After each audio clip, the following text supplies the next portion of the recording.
12 में गुरु के आसन डोलेला। 12 में गुरु के आसन डोलेला। गौरा पूछे आहो महादेव काहे आसन डोलेला। गौरा पूछलक आहो महादेव काहे आसन डोलेला।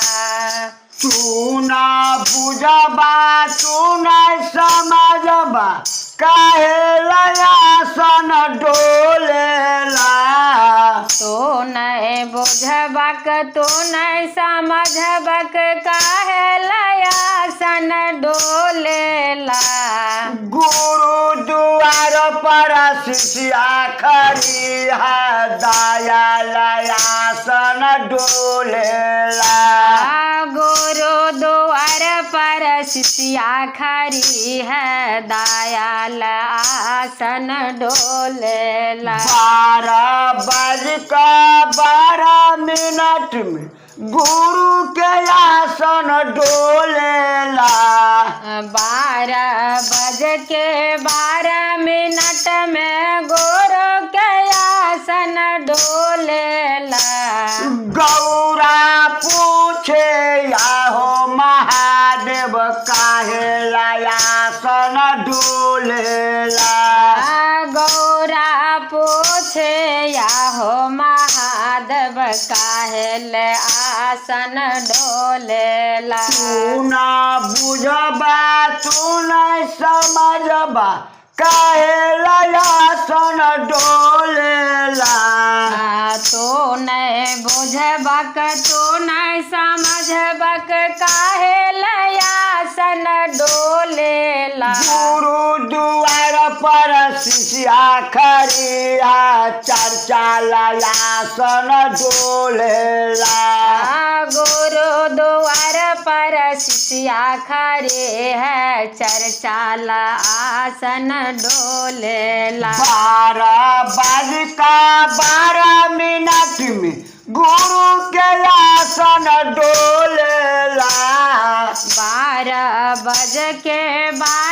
में गुरु के आसन डोलेला। गौरा पूछे आहो महादेव काहे आसन डोलेला।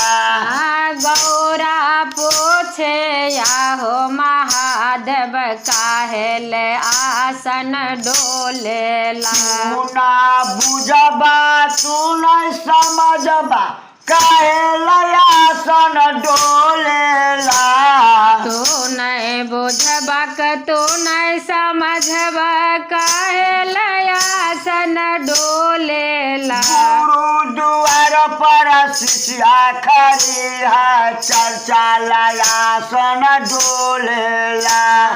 गुरु द्वार पर शिष्या खड़े है चर्चा आसन डोलेला। 12 में गुरु के आसन डोलेला। 12 में गुरु के आसन डोलेला। गौरा पूछे आहो महादेव काहे आसन डोलेला। गौरा पूछे आहो महादेव काहे आसन डोलेला। तू ना बुझबा तू नहीं समझबा काहे आसन डोलेला। तू नहीं बुझबा तू नहीं समझबा काहे आसन डोलेला। गुरु द्वार पर शिष्या खरी है नमलयासन डोलेला गुरु द्वार पर शिष्या खरी है नमलयासन डोलेला पहिला सुत में दाया मंगना दूसरा सुत में चारता पहला सुत में दाया मंगना दूसरा सुत में चारता तीसरा सुत में नामन करना नामन से परिणाम करना तीसरा सुत में नमन करना नमन से परिणाम हर हर महादेव।